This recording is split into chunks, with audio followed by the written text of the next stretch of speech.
he was a father. Now his kids have to grow up without a father. You know who else have to grow up without fathers?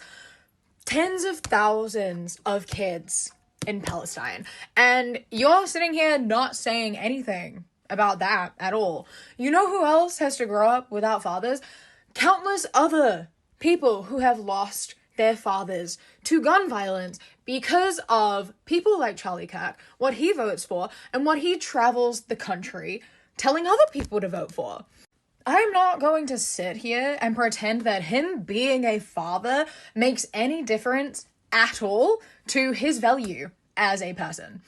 If the only reason you can find to say that it's sad that he is no longer alive is because he is a father, you don't have an argument. Because if he's that bad of a person to which you cannot find one single good quality about him, why is he a good father? Why is he improving his kid's life by just being in it? Because if that's the only good thing you can find about him and you hate everything else about him, then all that tells me is that he would be a terrible father.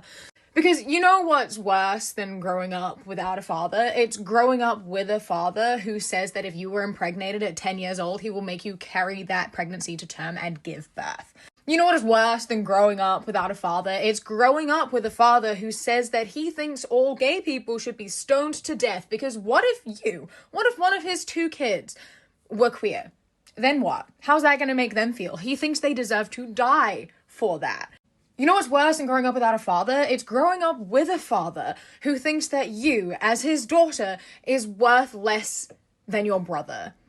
I am not going to sit here and pretend that the lives of his children are not better without him. Right now, yes, it's going to be difficult. It's a traumatizing thing. It is going to take a while to recover from the grief, and I hope that they get help and support through this time. Absolutely. I feel sympathy for the position that they are in right now.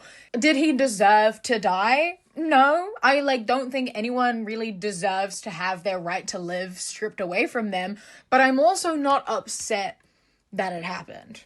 Right? This is exactly what he asked for. This is what he voted for. This is what he's been promoting. He has said that he thinks the loss of life from firearms, even in schools, is a worthy sacrifice if it means protecting the right to bear arms. So, I'm not going to sit here and be sad. I don't think we should be mourning the loss of a fascist. I don't think we should be mourning the loss of a right-wing extremist who promoted and actively called for the death of millions of people.